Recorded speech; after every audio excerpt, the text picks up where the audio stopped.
Let me go across and get a sense from Vishnu Prakash first on this is a very tense moment for China in general and Xi Jinping in particular, because you've got the big Communist Party meeting where if everything goes just the way it's been planned, Xi Jinping will be appointed president for another 5 years at least. On the other side, you've got this one protest, very rare. It's not India or the United States or Britain where protests are common. Would you think of this as a one-off lone wolf kind of attack? Nothing to be taken very seriously, or do you think it suggests that there is tension in the air in Beijing at this moment? Rahul, good evening. I think both the comments are correct. There would be tension. There would be a lot of misgivings, but that will be quiet. There's a lot of internal rumbling. For the simple reason that in his 10-year rule, President Xi Jinping has treaded on too many toes.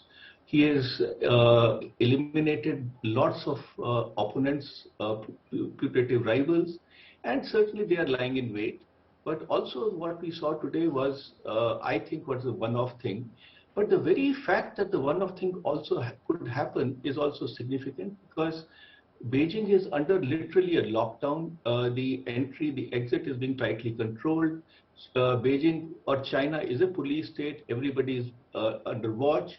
So under such circumstances, for two large banners to be unveiled is something which is noteworthy.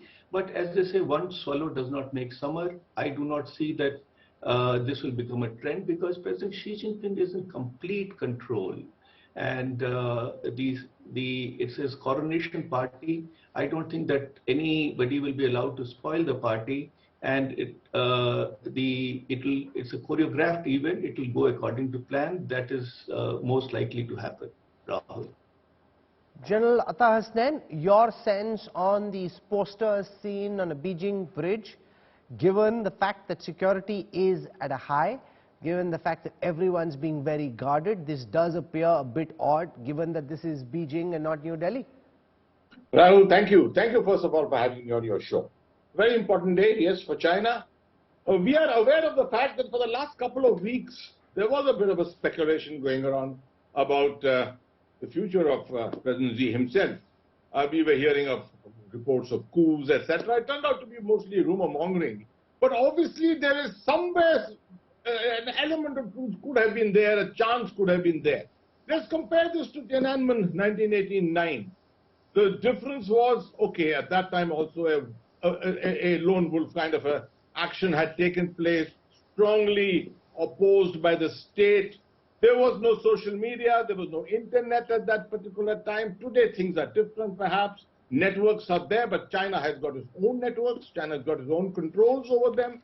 They are already reputed to be scrubbing everything clean on the internet, although the internet is live at the moment. So I do think that this kind of the controls which China has established are extensive, and therefore they have safeguarded it from all angles. I can only quote one instance where you've had a case some years ago where a Uyghur terrorist group right from Xinjiang managed to go up to Kunming and carry out a knife attack at the Kunming railway station. Now that was a very strange thing happening in a country like China. Today, I don't think that is possible. The networks are very much down, diluted, and I would go along with Ambassador Vishnu Prakash completely to say that this seems to be a one-off kind of a protest which they've managed to sneak through. I don't think it's really going to matter, but as a last point on this, even if the president gets elected for life, there cannot be a guarantee today that his progression subsequently is going to be as smooth as it has been in the past.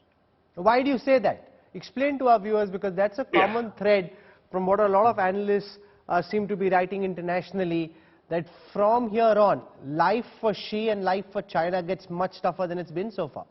Yes, that's an interesting aspect which has been commented upon differently by different people. The lockdown itself is a major issue. You see, the transparency of the internet, largely the transparency of the internet, there is a lot of information available about how other countries have handled it. For example, India. Why India? I mean, you take Europe or take America. Today, there are hardly any aspects of lockdown, etc. People are coming out. Economies are being allowed to flourish, come back into their own. that's the way out. But the very conservative methods which China has followed, with President Xi has followed, don't seem to be finding much favor within the population. Because if the population has got deeply affected, I mean, after all, China was the first country which got affected by COVID. It is known as the Chinese virus virtually. So I think the comparisons are very strong here. And people are looking to, and obviously the internet itself, the kind of information flows today, democratic principles, people looking for votes, the kind of demands which are going around, they're looking for respect, they're looking for reforms, they're looking not for lockdowns, they're looking to become citizens, proper citizens, by being empowered citizens. These are the kind of trends which are there. No guarantee that all this is going to go viral tomorrow. No, under China's system, it cannot go viral so quickly. But the potential is there. Okay. The possibility of seeding networks is there. And that is why I'm saying that this may not be so as smooth as it's been in the past.